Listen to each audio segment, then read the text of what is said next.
This is Vermont Edition. I'm Michaela Lafrac. Remember this spring when parts of our region experienced, a million wet, rainy weekends in a row? I was going absolutely stir crazy. Well, cut to a few months later, and a wet, rainy weekend would be a welcome relief to our farmers and gardeners. The Northeast has been experiencing warm, dry conditions since the start of June, and temperatures since June 1st have been 2 to 4 degrees Fahrenheit above normal, according to the University of Vermont. And the Vermont Drought Task Force has met twice in recent weeks. This hour, we're going to learn more about the drought's effects on our ecosystems and our region's economy. We'll head to the forests later. But first, we are joined by Vermont's state climatologist, Leslie Ann Dupini-Giroux. She's held that title for more than 25 years. She's also a professor at the University of Vermont, where she teaches courses in climatology, physical geography, and remote sensing. Welcome to Vermont Edition. It's good to see you again. Likewise. Thanks, Michaela. Great to be here. And listeners, we're glad to have you as well, as always. You can give us a call with your questions or personal experiences about this summer's dry and warm conditions at 800-639-2211. If you have questions about how the drought fits into this broader climate change experience that our Earth is going through, you can also call us or send an email to vermontedition@vermontpublic.org. Now, before we dive into this drought, you have what I consider a very cool title, state climatologist. Can you remind us what exactly a state climatologist does? So a state climatologist is designed to be the local legs on the ground to all of the materials that are needed by folks who live in the state, and we bring that expertise from the local level, the regional level, and the federal level. So whatever question you might have in terms of weather, climate, or climate change, state climatologist is usually the first point of reference in terms of trying to answer that. And you are part of this Vermont Drought Task Force that has been meeting. They just met yesterday. Correct. What was the discussion there? So as the chair of the Vermont Task Force, what I try to do is to bring that end-to-end perspective in terms of what conditions are being observed. So yesterday was the second time that we met for this particular drought, and a lot of the conversation revolved around not just the impacts that we're seeing, but what can we do in terms of response, but even more importantly, how do we move towards being a little bit more proactive? So it's a sort of catch-22 because we need to have more ongoing monitoring in place like a lot of other states do to give us that leg up on when we need to activate a little bit sooner, when we need to deploy resources a little bit more extensively, because the impacts are ranging from not just what we're seeing in agriculture, but we're seeing them in water supplies, whether they're private water supplies or public water supplies. We're also seeing them in the sensitivity around wastewater discharges. We're seeing them in our forests. We're seeing them across the ecosystem. So it's an end-to-end piece, and how do we make sure that we are attending to everybody's needs in a way that we can, both from a physical perspective, an economic perspective, but also from a human perspective. You mentioned water supply. How has the summer's lack of rainfall been affecting water supply? First, for people with wells. Right. So water supply is a huge topic. Yeah. And it could be for folks who needed to drill more wells this summer. It could be for folks who needed to irrigate more, or to even install irrigation systems in places that weren't in place before. And so whether you are a boater or a fisher or, going out to the lake or going out to a pond and not being able to use it because there are all of these algal blooms, water is critical. It's one of our key components of us as humans. You mentioned that we need to work on our monitoring, and Vermont may be lagging a bit behind compared to other states. Can you say more about that? So in a lot of the other states, there's something more along the lines of a drought council. And what happens there is there are a group of folks who come together pretty much every week, so 52 weeks of the year, always looking to see what are the indicators telling us, what are the metrics telling us, what are we hearing on the ground across all of these various sectors. So from human health all the way to water, all the way to forest, all the way to ecosystems. And do we need to actually activate? Do we need to get the word out? Do we need to send press releases? Do we need to pre-stage water buffalo, for example? What do we need to do to actually kind of stay on top of it? So that's the monitoring piece. And I think when conditions get to the point where you need to really corral a lot of the state resources, that's where task force usually get activated or deployed. And so one of the things that we are still missing a little bit is that ongoing monitoring piece. And so as the Vermont State climatologist, I've sort of volunteered to kind of coordinate some of these pieces in here because drought is my area of research expertise. And as a geographer, trained to look at all of the forest as well as the trees, no pun intended, because I know we have Josh coming up next, but it's how do you do that in a cohesive and coherent way, right? So there's that part. The other part about monitoring is the better we are at reporting what we see, the better everybody is. So that one of the resources that we have is something called the Condition Monitoring Observer Reports, or CMOR. And folks can put in their observations of, hey, my well just ran dry, or I'm driving by the Winooski and I'm seeing rocks where I usually would see running water, or I saw flooding 2 years ago. So that's of concern. And they can also put pictures in this conditions monitoring observer report system. So by everybody sort of doing an all hands on deck citizen science way of reporting, it actually helps at the national level, because the U.S. Drought Monitor authors go in and they check out all of these reports that are coming in from the ground, and that helps them to better draw the lines and the polygons on where different levels of drought actually are. So it's a win-win-win for everybody, from the local level all the way up to the national map. Well, thank you for raising your hand to coordinate that. Press sounds easy. I'm kidding, of course. I think a lot of us here in Vermont are feeling a bit of whiplash, not just between the last couple summers and this one, but just between spring and summer, where we were having so much rain here and kind of bracing ourselves for another flood season. And then we've gotten something so different. Is these wide discrepancies in the type of weather and rainfall that we're seeing here in Vermont, is that somehow an effect of climate change? So the answer is yes, because when we talk about our changing climate, as climatologists, we always talk about climate variability and change. And one dimension of the climate change story in Northeast, including Vermont, is that level of variability in going between one extreme and another. And so as it becomes a little bit more variable, so those floods to droughts, that's one dimension of what we know to be part of our changing climate. Now, having said that, we can look back in the past and also see examples of that and probably learn from the times that those have occurred. So some of the more recent examples would be in 2023, with those floods that we saw, we were actually in a drought right before that. We had the wildfires in place right before that. And so it literally took 2 or 3 days of that heavy precipitation on the 9th and 10th of July in 2023 to quote unquote wipe out the drought. And that's a characteristic that we've seen multiple times, including the drought of 1998, 1999. That was an 18-month-long drought. And what happened was Hurricane Dennis, Tropical Storm Floyd, came in September and produced enough rainfall to actually take us out of that drought. So as my weather service colleagues say, the thing that gets us out of drought usually is to have some sort of system, large system, producing a lot of rainfall. Yeah, I know, I just saw your face. We don't want to have that happen. We want to have consistent precipitation, like every few days or so, a little break in between, so that the water that falls can actually move into the ground, infiltrate into the ground, and continue to replenish not just the upper layers of the soil, which are bone dry right now, but then to continue moving down to replenish the aquifers and the groundwater levels that are so hurting. We're speaking with Vermont's state climatologist, Leslie Ann Dupini-Giroux. She is also the chair of the Vermont Drought Task Force.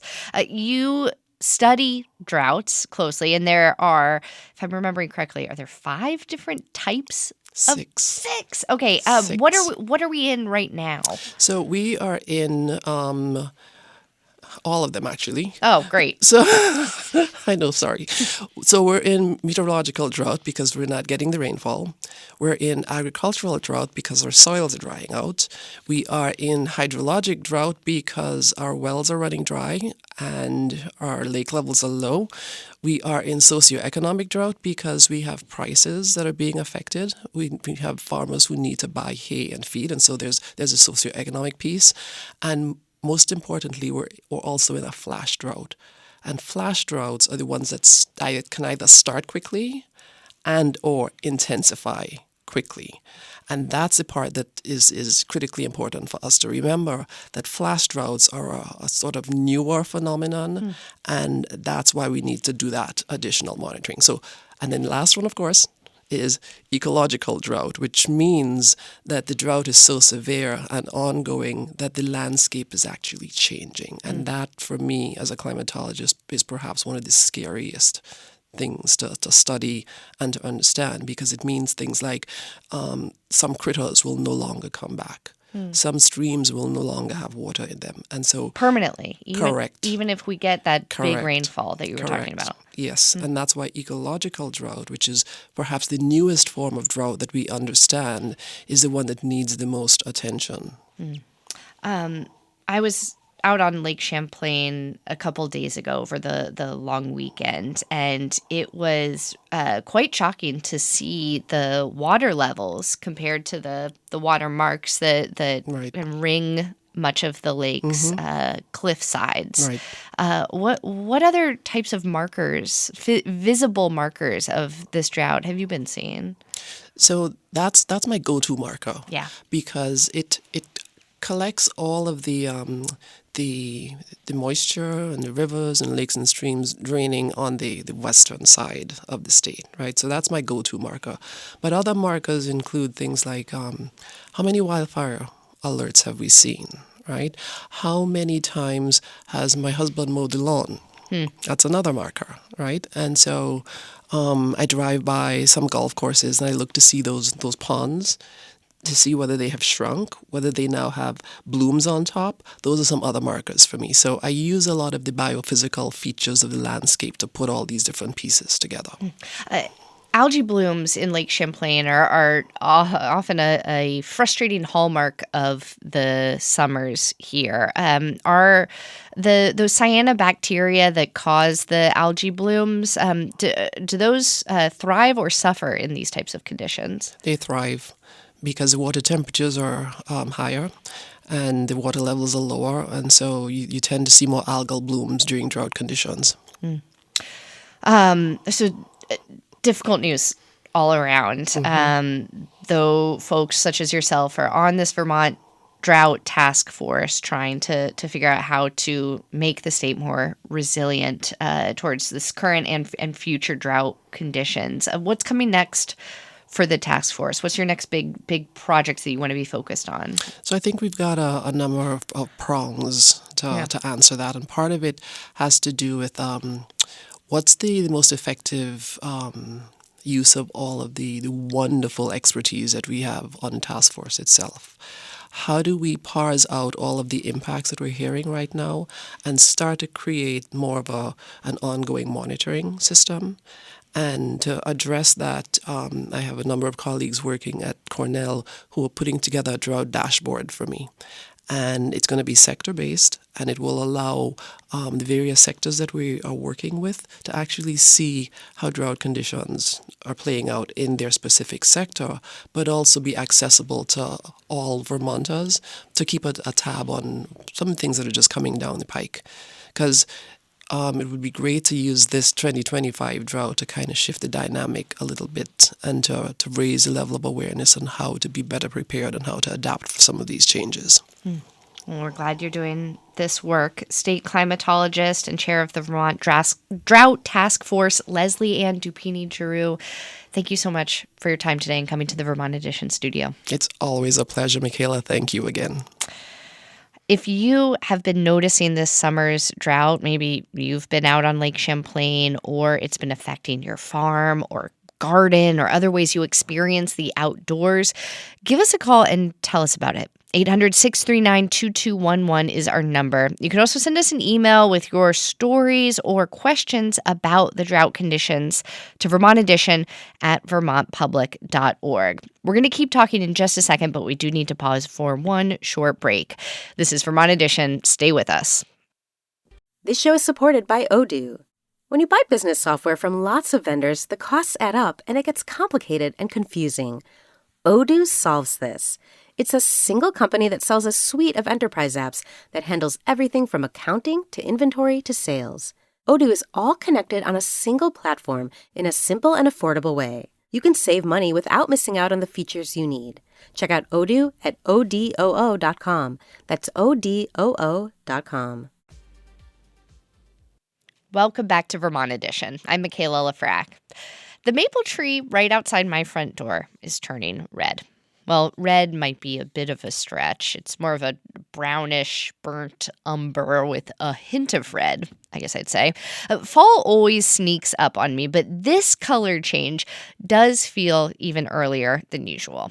For the rest of this hour, we're going to learn more about how this summer's dry conditions are affecting our forests and the upcoming fall foliage season. To get some of my questions answered, earlier today I hopped on Zoom with Bill Keaton. He's a professor of forestry and forest ecology at the University of Vermont and a fellow of the Gund Institute for Environment. He studies and teaches about forest ecology and dynamics and forest carbon and energy. And he told me, leaves are changing earlier than normal. You know, some people have said that fall is the orphaned child of climate change research, that so much of the science has focused on spring, what we call spring phenology, the phenomena of leaf out and bud break in the spring, trying to understand how climate affects that. Fall foliage has been very poorly studied. But we're just now beginning to wake up to the fact that climate change and particularly extreme conditions seem to be affecting our fall foliage season. And sometimes in peculiar and unexpected ways. Like one year, because of drought, the onset of fall color may be earlier than normal. Another year, because of warming fall nights, it might arrive later. So that phenomena has to do with the warming nights, and which is one of the major signals to trees to begin shutting down. The dry conditions have been very evident to me this summer. What have you noticed? I've noticed the same thing. I've noticed a lot of browning up of leaves and early leaf drop. This is a very typical drought stress, as we say. The very dry August and continuing now into September is clearly stressing the trees, and they're just beginning to shut down the activity in their leaves a little bit earlier than normal. It's a little bit perplexing because we also had a very wet spring, above average rainfall in May and into June, and that actually creates other types of stresses in trees. And then now, that has switched to a drought condition. And these are the types of, weather fluctuations and extreme weather conditions that we're likely to see more of in the future, that just seem to be sort of really mixing things up when it comes to fall foliage. Is this, period of extreme wetness in the spring and then dryness in the summer, is this just the vagaries of nature, or do you see a direct tie to larger forces like climate change? There has been a lot of research on this, really excellent research on the shifting climate patterns in Vermont and northern New England. And we are clearly getting more rainfall in general in summer. That is a very clear trend over the last several decades, particularly in early summer, spring and early summer, as we've seen. But then, idiosyncratically, or sort of oddly, perplexingly, we also are getting more of these dry periods and extreme drought conditions, particularly in late summer and sometimes in the fall. And it seems like a switch can be flipped, and we can go from these above average rainfall conditions to the dry conditions that we're seeing right now. But to answer your question, yes, the data are very clear that there is a long-term trend where we're getting more of these types of conditions. Feels a little superficial to ask you about fall foliage when we're discussing the potentially catastrophic impacts of climate change, but it's something we're seeing, we care about a lot, and that is right in front of us. Lots of our fall foliage in this region comes from oak and maple trees. Does drought affect them differently? Oak is one of our more drought tolerant species, and it tends to grow on our drier sites. And really, in Vermont, it's just sort of fingering up the Champlain Valley and maybe in a few other places that are a bit warmer. So oak, some of our pines like white pine, pitch pine, where it grows on more unusual sites, those might be what we call future adapted species that are going to grow better in the droughtier conditions of the future. But maple for sure is drought sensitive. Basically, what's happening is not enough water is getting to the leaves, and so that means that they stop producing chlorophyll, which is the pigment that makes leaves appear green to our eyes. And chlorophyll, of course, is the catalyst for photosynthesis. That's the process by which trees and plants produce energy. And so if the trees stop producing chlorophyll, that's a signal to the leaf to begin shutting down for winter. And another thing that's happening at the same time is that the tree is trying to suck back in as many of the nutrients that are stored in the leaves as possible. Those play a really important role in helping the rest of the tree prepare for winter. And it's that process of the chlorophyll degrading and declining in production that reveals these other pigments that have been in the leaves all summer long that produce the oranges and the yellows and sometimes reds. We're certainly seeing more of this browning up and early decline in leaves in maples. That was Bill Keaton, forestry and forest ecology professor at the University of Vermont. We'd love to hear what you are noticing about the foliage season so far or any other effects of the drought conditions we've been seeing in this region this summer. George from Fairfax just called to say that his pond has dried up and the spot he goes to in Lake Champlain has gone down as well. We're going to keep talking forest health and get some answers to your questions about fall foliage from Josh Hallman. He's the Forest Health Program Lead at the Vermont Department of Forests, Parks, and Recreation. Hey, Josh. Hey, thanks for having me. Yeah, so what are you seeing out in the forests? Yeah, I'm seeing a lot of things that are similar to what Bill was just mentioning. We actually every year we do what's called an aerial survey. We get in a plane and we try and map all the forest damage that we can see on the landscape. And as luck would have it, we just finished up doing that. We're a little late this year, but it allowed us to kind of capture what's going on as a result of this drought. And we're seeing it's a little scattered. It's not uniform across the state, but we're definitely seeing that browning in some foliage, depending where you are located, could be influenced by soil depth or soil nutrition. But those kind of sensitive areas that might be on ledges or kind of on hilltops seem to be a little more effective than some other areas. Even some of the higher mountains don't seem as bad as some of the low hills that have dried out quite a bit. So we're seeing some of that browning. We're seeing some early color change. But we're also seeing areas of the state that actually look pretty normal right now. So that's encouraging for the foliage season. Yeah, I imagine that the type of soil makes a difference too, whether you have like a sandy soil that's going to dry out pretty quickly versus something with a lot of clay. Exactly. Yeah. All right, so there's parts of the state where we're going to see typical foliage season, parts where it's drying out a lot earlier than usual. In preparing for this show, it's hard to figure out the right way to ask about foliage when we're talking about these much larger, very difficult issues around climate change and how they are having a lasting impact on our environment. But of course, fall foliage, I mean, it's not just a lovely and very visible part of living here, but it also, plays a major role in our economy. Oh, right? yeah. Yeah, it's a huge role. Yeah. And that's one of the nice things about Vermont is that it is so kind of diverse topographically and in little microclimates that even in a year when we are experiencing significant drought across the state, there's still going to be areas that have foliage that looks good and that will attract people from within the state and from outside of the state. So we'll see how it plays out. So you were just telling us about this aerial monitoring that you all have been doing. As we heard in the first part of this hour with Vermont's state climatologist, there's a task force that's meeting right now to assess the impacts of the drought and to try to make the state more resilient. Are you and your department sharing this type of information with that task force? We will be. We have members of our wildland fire team that are on that task force right now, and the data that we've generated from those surveys we'll be sharing with the task force as well. Wildland fire team? That's you correct. Just said? Okay, Yep. So let's talk fire for a minute here. Is there a threat of wildfire right now? I'm not the expert to speak to that, but we monitor the conditions daily, and there's an update that you can find on the FPR website showing what the fire danger is across the state on any given day. And folks are really taking a close look at that these days. Yeah.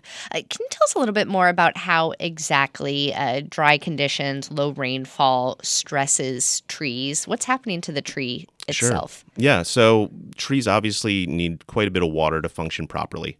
They take that water up from the soil, which goes through the roots and transpires up into the foliage. And if you don't have an adequate amount of water, those leaves and tissues in the tree are going to suffer, and they're gonna dry out. And that's what you're seeing with the browning that's going on, is that there's not enough water getting to those tissues, so they have no choice but to shut down, and in some cases drop leaves early. So water plays a huge role in photosynthesis, in all sorts of physiological functions within the tree.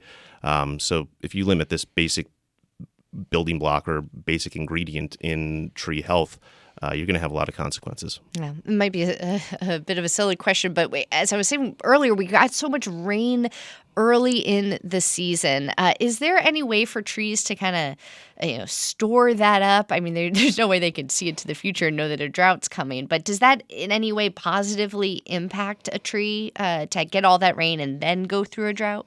It allows them to kind of buffer that initial impact of a drought that's setting in by having that water. But there's a lot of fine lines here. If they get too much water, like we had earlier in the season, some foliage we saw with fungal infections, which is not a good thing for the leaves either. So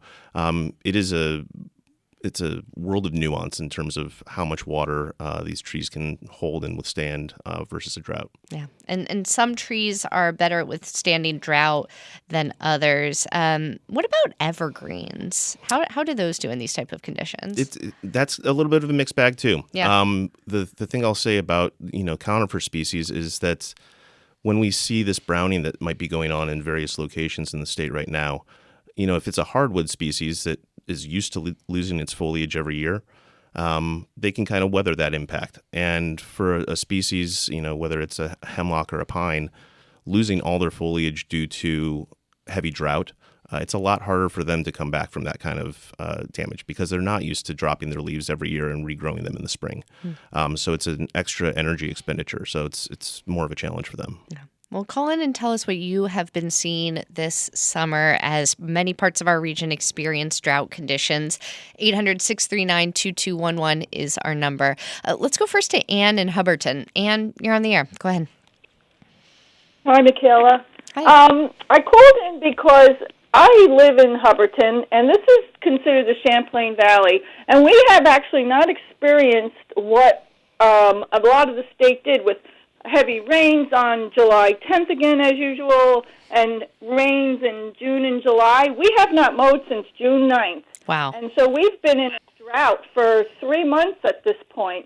And I can tell you that last year on July 10th, it also did not rain here when it had the devastating rains up in other parts. So I kind of feel like we're being missed in what's happening over here, and I damaged my well from having to water my produce because I have a mini farm, and so I've had to make changes, and some things were sacrificed, but thankfully most are doing okay. But I just thought I would share with you that this little area here, Castleton included, Fairhaven, we're not experiencing what a lot of the other part of the state is. And thank you so much for calling in. Josh, lots of different discrepancies between this larger trend we're seeing and then these little pockets like Hubbardton where there's having something completely different. Right. Yeah. And I'll say that we observed some of that in our recent flights, is that kind of area of the state does look like it's suffering more from drought than some other areas. But, we do have quite a bit of variability in topography within the state. And so there's going to be big differences depending on where you live. Okay. And so that's probably an issue of topography. It's not that the rain clouds are just avoiding Hubbardton. Yeah, I'm not the expert on the weather. I wish Leslie Ann were still here. But it's possible that the fronts just aren't passing over Hubbardton. Yeah. Well, Anne, thank you for calling in. It sounds like what you're experiencing on the ground is being mimicked by, or is being shown in some of this aerial monitoring that's going on in the state right now. Brett is in Brookline. Brett, go ahead. Hi. Thanks for doing this show. It's been a pretty dry year. I'm calling from Brookline. My well went completely dry the other day. It's a shallow well. It's right near a brook, which usually saves it. I haven't had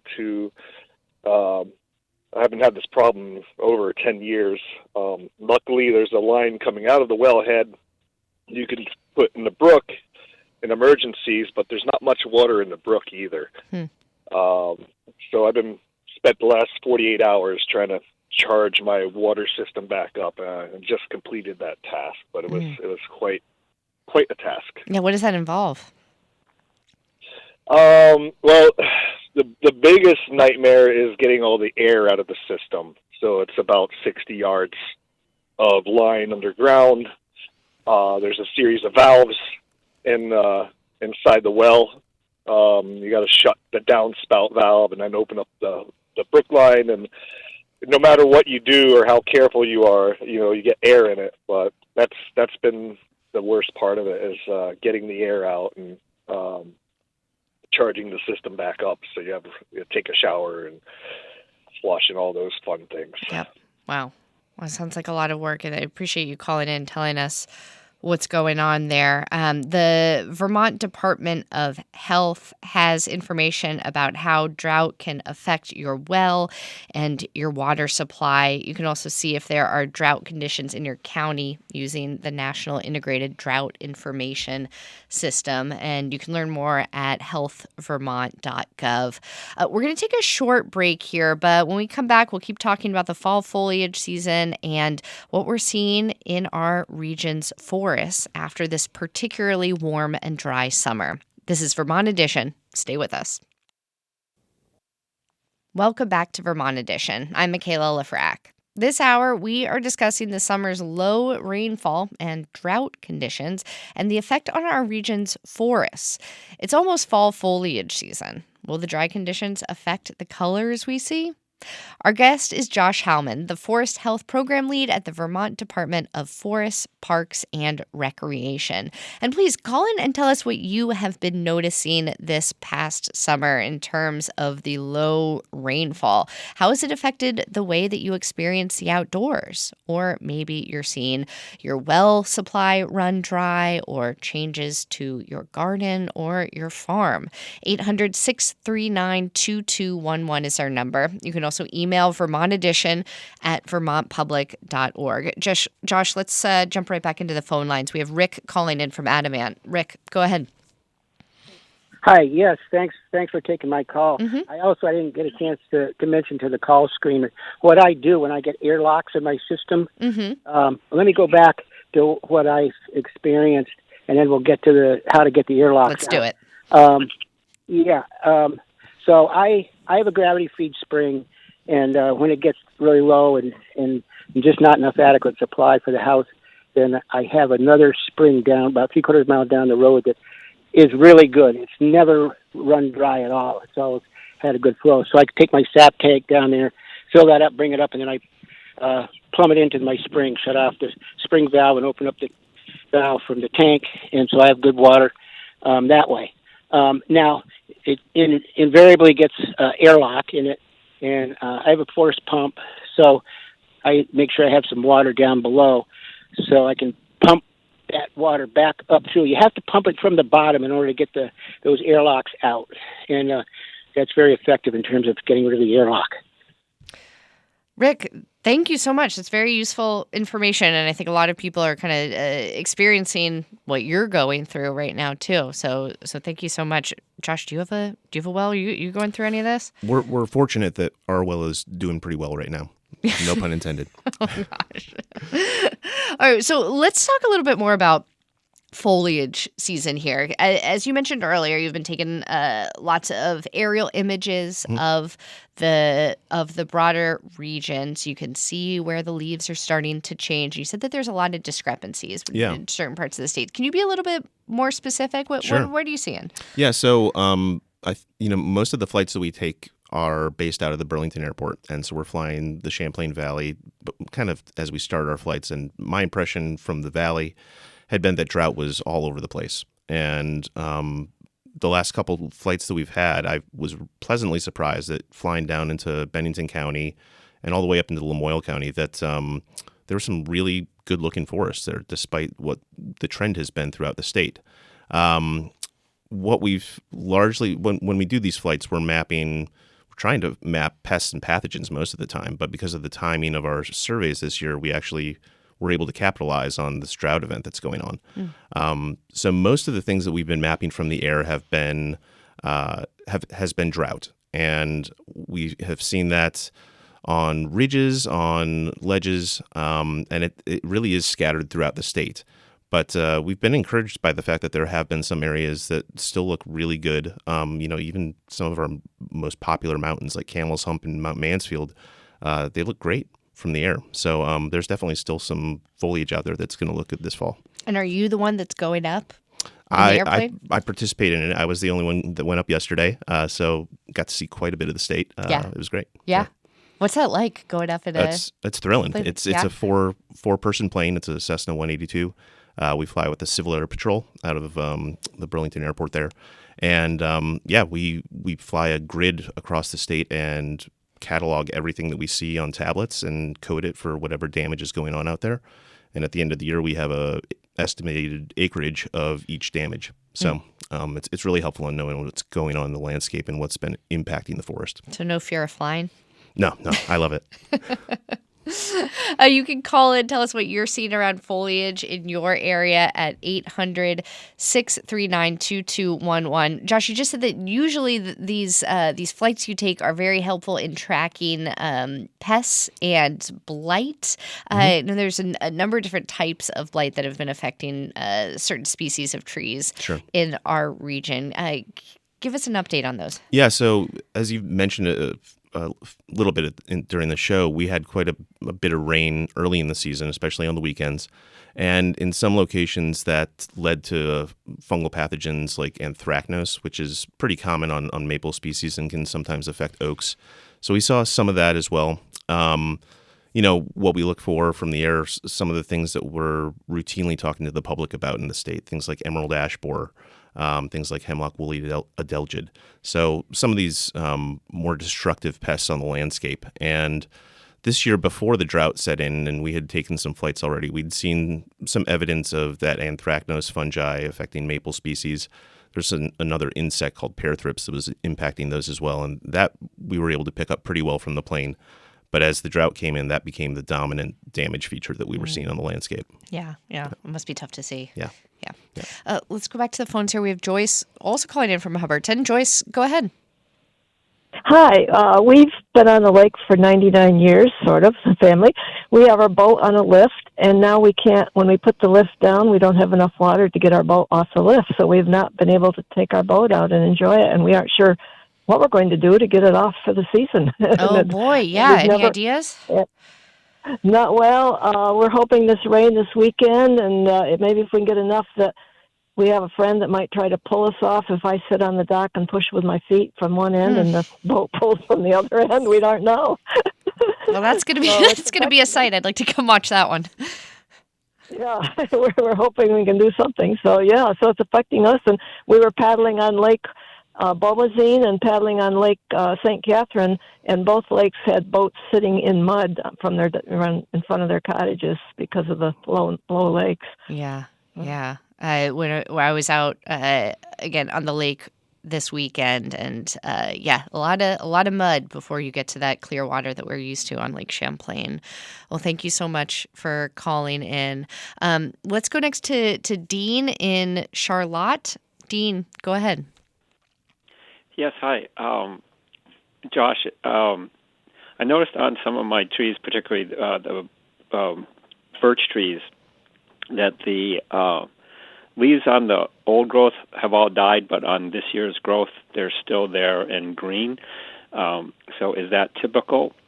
And my other question is, I have several tamarack trees, and despite my efforts, the biggest one has lost most of its needles. I'm wondering if that is actually going to survive, or is it gone? Yeah, good questions. Thanks for the call. As far as birch goes, birch is often pretty susceptible to moisture fluctuations. So we have a number of phenology plots throughout the state where we're actually looking at the timing of leaf drop and fall color. And it's not uncommon for us to see birch lose those leaves earlier than other species. So it's probably just the tree's way of coping with the stress that's going on right now, but not necessarily an indication that that tree is doomed. And similarly for the tamaracks, you're talking about the one of few species of evergreen trees that routinely lose their needles every year and then grow them back. So the fact that they did lose needles early doesn't necessarily mean that that's going to be a tree that's dead next year. It's something to keep your eye on in the spring, but I wouldn't jump to any conclusions just yet. Yeah, thanks, Dean, and good luck. We have Greg in Montpelier now. Greg, what are your thoughts? Well, in my career, I managed the Vermont Foliage Report for 35 years. And some observations about that are Vermont is a world of microclimates, and the general pattern is that the foliage used to start to change in late September in northern Vermont, and then work its way down over about 2 weeks to the mountains in southern Vermont. And then the last places to change would be the Champlain Valley and the Connecticut River Valley. And within that, there's lots of variation. The one thing that can most negatively impact the foliage change is a hard freeze and bright sun the next morning. In that case, the eastern side of the hills and mountains will get fried by the effect of the sunshine on the crystallized moisture on the leaves and just burn them right up. The other thing that I've noticed is that the foliage season has been getting a bit later and later overall with the color change as temperatures have become warmer and warmer. So that's my observation. Thank you, Greg, and thanks for writing the Vermont Foliage Report. I'm curious, Josh, if you have noticed the same thing that Greg just said about the foliage season getting later and later. Yeah, we've been monitoring this since I've been working with the state. Well, I should say the state's been monitoring it for about 30 years, and I've been working for the state about 10 years now. And what I've seen, at least, has been that it's not been predictable. So some years, depending on the level of stress, you find that you might have a later onset fall that might extend, deeper into October or something like that. But when we do have these pretty extreme events, whether it's drought or freezing temperatures at night or something like that, it's a variable that you can't really predict, and you might have a shorter season as a result of that. Mm-hmm. So I've just seen a lot of variability in the length of the foliage season since I've been paying attention to it. This year, I think with the dry weather that we're experiencing and already seeing some trees changing color, of course, we're looking at probably an earlier onset of fall color across the state. Yeah. Well, Greg, thank you so much for calling in and sharing your expertise with us. We have Larry who's calling in from the Adirondacks, looks like. Larry, go ahead. Yes, hi. Yes, I'm on Shazy Lake at the base of Lion Mountain, which is just under 4,000 feet, and we're considered part of the Champlain Adirondack coast because we're half an hour from Plattsburgh. But I've noticed over the last 6 years, or maybe more, that the summers are almost like a Mediterranean climate. In June, it stops raining, and it doesn't rain again until maybe sometime in September or October. I mean, by rain, I mean consistent rainy day or rainy week. We have cataclysmic rain events that cause tremendous flooding or hurricane flooding, but we don't have rainy days and we don't have rainy weeks where there's a gentle, steady rain. And I've noticed that for many years now, and it's quite alarming. And so I call it a Mediterranean climate because, you know, the summer's like the dry season. Larry, thanks for calling in. Have you noticed that, Josh? Are we going Mediterranean? I haven't heard it termed that before, but I mean, there's some perks to being Mediterranean. Yeah. No, but yeah, I don't know that I have any hard data to support it, but there is that sense or that feeling that we're in some kind of relatively new pattern. Yeah. Yeah. Are these increasing effects of climate change on our region and this variability in our weather patterns, are they changing how you think about your job?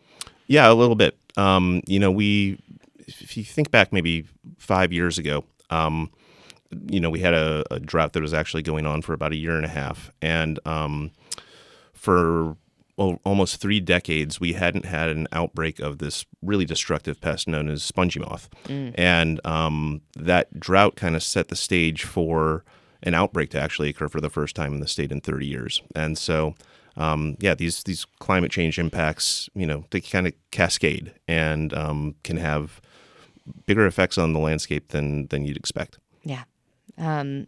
Well, Josh, as we look to the couple weeks ahead, we had started this conversation out at the top of the hour talking about the Vermont Drought Task Force and its role in helping make this state more resilient. What are you going to be focused on in the weeks ahead in your work?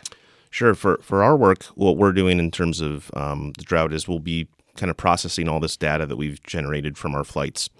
And we'll be able to see how many acres across the state have been impacted by drought this year. Yeah, a lot of we actually, I think I mentioned earlier in the interview, we have a series of 5 different plots where we're monitoring the timing of leaf drop and the timing of fall color expression, taking some good photos. So we'll be collecting those data as well. And each week we're working with the Department of Tourism to provide a foliage report. So we'll be busy looking at leaves for the next few weeks. Do you have a favorite place to go leaf peeping? I've got a lot of great places by me. Up in Underhill, kind of any of the trails up that way, I love to be hiking on. Yeah. Well, it's a wonderful time to be in our region. And Josh Hellman, thank you so much for helping us understand the foliage season a bit better. Josh is the Forest Health Program Lead at the Vermont Department of Forests, Parks, and Rec. Josh, thank you. Thanks for having me.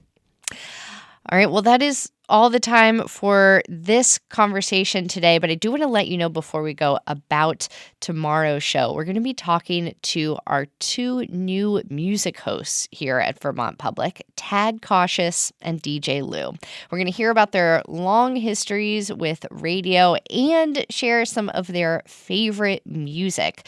We're also going to be talking with folks from the Alt Weekly 7 Days. It's celebrating its 30th anniversary right now. They have a special issue out. It's a really remarkable anniversary to hit for an alt weekly that is still publishing a print paper week after week. Not many places have one of those anymore, and I feel very lucky to live in one that does.